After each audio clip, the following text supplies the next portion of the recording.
Chers amis, chers étudiants, nous commençons cette journée avec quelques minutes de retard, mais que nous allons rattraper rapidement.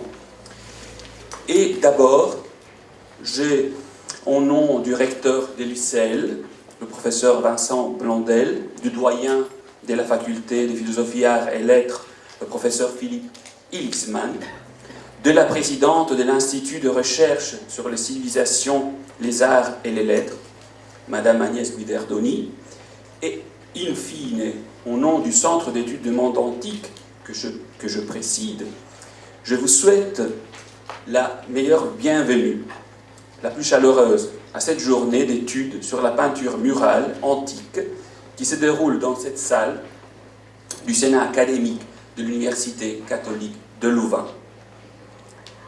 À plus de 20 ans du workshop de 1996 à Fribourg, Roman Wall Painting, Materials, Techniques, Analysis and Conservation, la nécessité se fait sentir de poursuivre la réflexion sur les techniques d'exécution de la peinture romaine et de faire une synthèse sur les nombreux acquis accumulés jusqu'à présent. C'est dans cette optique que s'inscrit le colloque international d'aujourd'hui.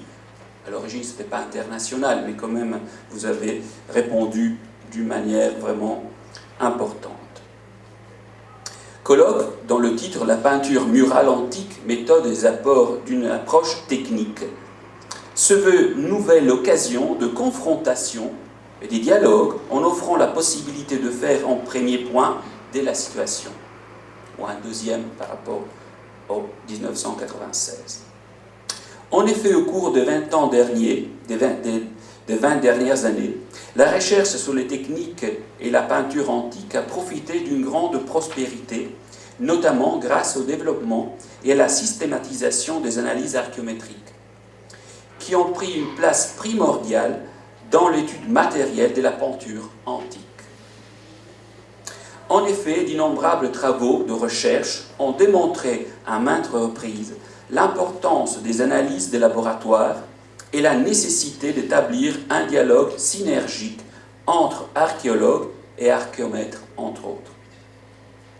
Aujourd'hui, les technologies les plus sophistiquées permettent d'identifier la nature des pigments et la composition de mortiers de préparation aux peintures, fournissant aux spécialistes une quantité considérable d'informations sur le matériau utilisé par les artisans antiques et les procédés mis en œuvre dans l'exécution des peintures. Les techniques employées sont aujourd'hui bien établies et dans les centres spécialisés se sont formés partout, et des centres spécialisés se sont formés partout dans le monde. Qui travaille sur la peinture antique, donc, est habitué aujourd'hui à se confronter aux données de laboratoire. Mais la question qui se pose est comment ces dernières peuvent être interprétées. En effet, en pensant à comment organiser cette journée, nous avons senti la nécessité de nous interroger sur les apports des analyses archéométriques à la connaissance de la peinture antique, qui dépasse de loin la simple identification de matériaux utilisés. En effet, l'approche technico-matérielle à l'étude des enduits peints permet d'élaborer des discours sur les dynamiques de production et sur le travail des ateliers. Elle permet aussi de s'interroger sur la provenance de matières premières ainsi que sur l'élaboration matérielle, sur les pratiques récurrentes ou spécifiques à des réalités locales ou plus globales, ou encore à une période en particulier et en général. Il est évident que, comme dans d'autres domaines de l'archéologie, ainsi en peinture, l'apport des techniques appliquées à nos jours n'est pas accessoire, bien que, comme j'ai eu l'occasion d'affirmer et publier ailleurs, ne doit pas être considéré non plus la panacée de toute interprétation de la production antique. L'équilibre, et j'insiste sur cet aspect-là, l'équilibre, ou autrement dit une multidisciplinarité qui sache dialoguer à plusieurs niveaux, reste l'arme la plus solide et de bon sens à tout type d'essai de compréhension du monde antique. l'analyse des composants chimiques d'un mortier ou la provenance alloctone des pigments ne peuvent nous renseigner pleinement qu'à condition que ces données dialoguent aussi avec la signification iconographique et iconologique, la chronologie, le contexte et le style d'une peinture. Et en se souvenant que la peinture est le moyen et non le fin de notre recherche, qui reste quand même l'être humain qui a conçu et réalisé l'image peinte. Ceci, il ne faut pas l'oublier. Un cas emblématique, du moins d'un point de vue d'archéologue, un cas emblématique par rapport à toutes ces questions est celui d'Ostie. Port et porte de la Rome antique, pour reprendre une désormais célèbre expression, cas que nous avons choisi de proposer comme point de départ à la journée.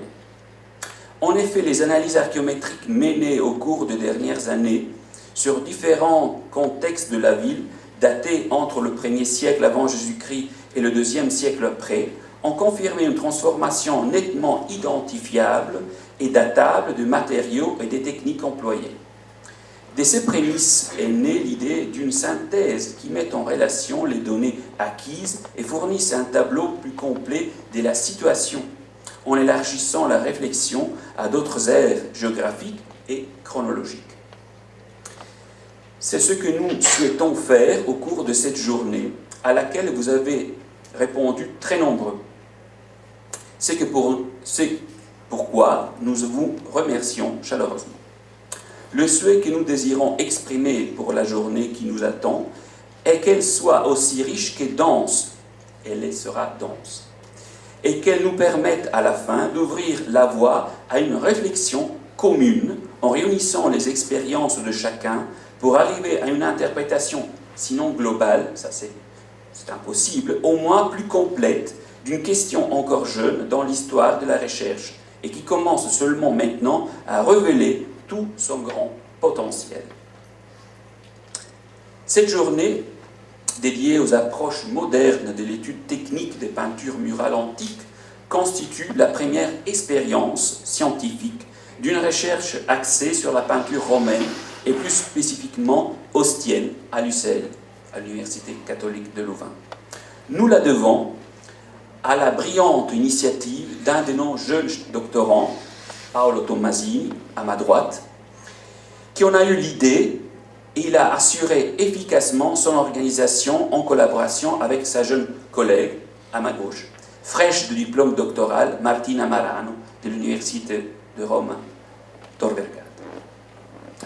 Mais c'est grâce in primis à Paolo que cette activité se déroule ici à Louvain-la-Neuve et que le Centre d'études de mondes antiques y est associé en collaboration avec le Centro di Studi della Pittura Romana Ostiense. Nous tenons donc à exprimer à Paolo Tommasini la reconnaissance de l'Institut de recherche, de sa présidence, de ses membres, du CEMA, du Centre d'études de mondes antiques, et la nôtre, pour le long et patient travail qu'il a accompli depuis l'automne dernier. Permettez-moi enfin de remercier, même si in capite, de remercier qui a contribué le long des années à ce que ce colloque voit le jour aujourd'hui à l'Université catholique de Louvain. Notre collègue et amie, Stella Falzone, dont les compétences, l'intelligence et la diplomatie, je souligne la diplomatie, ont tellement été importants pour la création d'un pôle de recherche sur Ostie au sein du Centre d'études de mondes antiques. La présence de vous tous confirme l'intérêt et la bonté de ce que nous avons fait jusqu'à présent et que nous voulons poursuivre à l'avenir en synergie avec beaucoup de collègues et amis si présents. Donc, in fine, je termine, sous de tels auspices, la réussite de cette journée est assurée. Ergo, je vous et nous souhaite une journée riche d'enseignements, d'échanges intellectuels et de convivialité. Bon travail à tous.